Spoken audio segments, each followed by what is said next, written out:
प्रिय विद्यार्थियों, नमस्कार। गौड़ जनजाति के बारे में हम पहले चर्चा कर रहे थे। उसी विषय को आगे बढ़ाते हुए अब हम उनके जनजीवन से संबंधित कुछ और विषयों पर चर्चा करेंगे।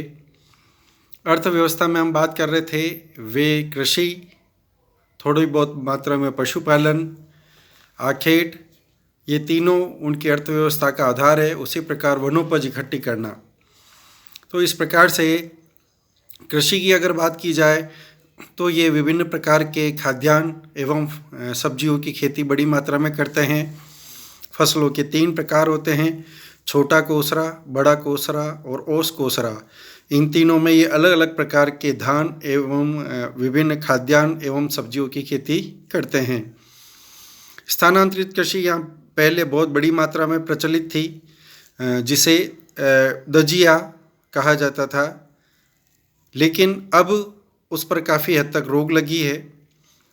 पहले जो कृषि की जाती थी स्थानांतरित कृषि, उसके अंतर्गत ये वनों को काट करके और वहाँ पे खेती करना प्रारंभ करते थे। 2-3 साल तक उसकी उपज प्राप्त करते, वहाँ से फिर उस स्थान को छोड़ करके दूसरे स्थान की तरफ मूव कर जाते थे। वहाँ वनों को काटा जाता था और फिर ऐसी इनकी मान्यता थी कि वो जो राख होती उससे जो ज़मीन है उसकी जो उर्वरकता है, उसका जो उपजाऊपन है, उसमें वृद्धि होती है। और इस कारण से स्थानांतरित कृषि का प्रचलन था, जिससे पेंडा या दजिया या अलग अलग नामों से जाना जाता था। लेकिन अब इस पर काफ़ी हद तक रोक लगी है। जो इनकी कृषि का पैटर्न है वो बदल करके अब स्थायी कृषि के रूप में कन्वर्ट होता जा रहा है। तो इनकी 3 जो फसलें हैं वे छोटा कोसरा, बड़ा कोसरा और ओस कोसरा के अंतर्गत प्राप्त की जाती है और यही इनके जो भोजन का है मुख्य आधार बनती है। जैसा मैंने पूर्व में कहा, कोदो, कुटकी और ज्वार ये इनके 3 मुख्य खाद्यान्न हैं। तो इनका बड़े पैमाने पर उत्पादन इन क्षेत्रों में किया जाता है। वनोपज इकट्ठी करके भी ये अपना बड़ी मात्रा में गुजारा करते हैं। विशेष करके तेंदुपत्ता, जिससे बीड़ी बनाई जाती है, उसका बड़े पैमाने पर यहाँ पे उसको तोड़ने का और उसके विक्रय का काम ये जनजाति करती है। अब हम इनकी जो सामाजिक व्यवस्था है उस सामाजिक व्यवस्था पर आ जाते हैं। सामाजिक व्यवस्था की दृष्टि से देखा जाए तो इनमें काफ़ी स्ट्रेटिफिकेशन है। जो इनके समुदाय हैं उनमें भी जो अलग अलग स्तरीकरण है और उस स्तरीकरण के अनुसार इनके विवाह संबंध भी और इनके आपसी जो संबंध है वे होते हैं। तो उसमें विभिन्न प्रकार के इनके जो समूह होते हैं उसको मूरिया कहा जाता है। स्ट्रेटिफिकेशन है तो मध्य प्रदेश में अलग प्रकार का है, छत्तीसगढ़ में अलग प्रकार का है। और जो विद इन कास्ट सिस्टम है उसमें जो ऊपरी, जैसे जो मूरिया जिसको कहा जाता है, वे अपने आप को क्षत्रिय के समकक्ष मानते हैं। तो इन्हीं में नीचे के स्तर की भी विभिन्न उपजातियाँ होती है जिन्हें अपेक्षाकृत निम्न समझा जाता है। तो जनजाति के अंदर भी स्ट्रेटिफिकेशन की एक तरीके की व्यवस्था इस गौड़ जनजाति में देखी जाती है। परिवार पितृसत्तात्मक होते हैं।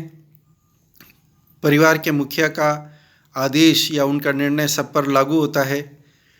संयुक्त परिवार की प्रणाली है और जैसा मेवाड़ या राजस्थान के विभिन्न क्षेत्रों में जो भाई बंधु होते हैं, उनको भाई बंद नाम से जाना जाता है। वैसी की वैसी एक शब्द यहाँ प्रचलित है, भाई बंद। भाई बंद से तात्पर्य है संयुक्त परिवार। तो एक संयुक्त परिवार में पति पत्नी, उनके अविवाहित बच्चे, विवाहित बच्चे और उनकी संतानें, इस प्रकार से एक बड़ा समृद्ध परिवार जो होता है, संख्या की दृष्टि से समृद्ध परिवार, वो संयुक्त परिवार यहाँ भाईबंद कहलाता है। महिलाओं को विभिन्न प्रकार की सुरक्षाएं हैं। विवाह संबंध सगे भाई बहन को छोड़ करके, जैसा मुस्लिम धर्म में हम देखते हैं सगे भाई बहन को छोड़ करके अन्य प्रकार के विवाह को वैधता है, वैसी की वैसी गौड़ जनजाति में भी प्रथा पाई जाती है। तो रियल जो ब्रदर्स एंड सिस्टर है, सगे भाई बहन, उनको छोड़ करके बाकी इनके विवाह संबंध अनुमत है, वो वेद है। इस तरीके से ये विवाह संबंध इनके स्थापित करते हैं। और एक और इनकी व्यवस्था देखी जाती है, विवाह से पूर्व जो इनके युवक ग्रह होते हैं घोतुल, उनमें जो पुरुष युवक होता है और युवतियाँ वो अपने संबंध मजबूत कर लेते हैं और उसके पश्चात वो एक प्रकार से आपसी समझ के बाद फिर अपने विवाह संबंध में बनते हैं। तलाक, विधवा विवाह, विधुर विवाह ये यहाँ चलन में है, यानी अनुमत है, उनको वैधता प्राप्त है, लेकिन तलाक को फिर भी सामाजिक दृष्टि से हेय माना जाता है। तो अनुमत है लेकिन उसको बहुत अधिक मान्यता नहीं है और इस कारण से इस प्रकार के जो तलाक की जो प्रक्रिया है वो यहाँ पे कम मात्रा में दिखाई देती है। विवाह पूर्णतया रजामंदी और एक दूसरे को पूरे अच्छे तरीके से देखकर समझकर पूरे एक प्रकार से भावनात्मक और रिश्ता मजबूत होने के बाद ही इस प्रकार के विवाह संबंध स्थापित होते हैं और इस कारण से तलाक जैसी स्थितियाँ काफ़ी कम मात्रा में बनती है।